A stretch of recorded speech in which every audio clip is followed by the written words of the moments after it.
Angalia score zenyewe hazikufika hata 50. Wao walishia kama 26 hivi, si 46 kitu kama hicho.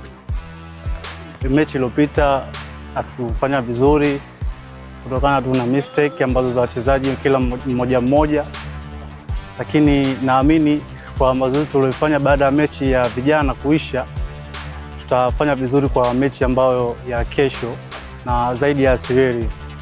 Tumefanya vitu vingi ambao makosa ambayo tulifanya kwa mechi iliyopita ya vijana. Kocha ameona mapungufu yetu na wachezaji pia wameona, tukarudi. Kwa hiyo tumejiandaa vizuri kwa mechi ya Sireli.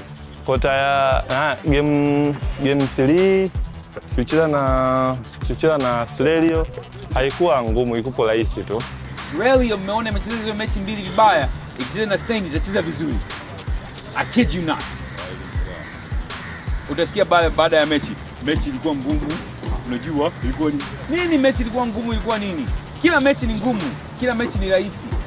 As long as unafanya vitu vyako, it's exactly the same. What we do here tukienda kufanya pale, mechi sio ngumu, sio rahisi. Tumefanya vitu tunavyojua, outcome tumeshinda. Tumefanya vitu tunavyojua, outcome tumeshindwa.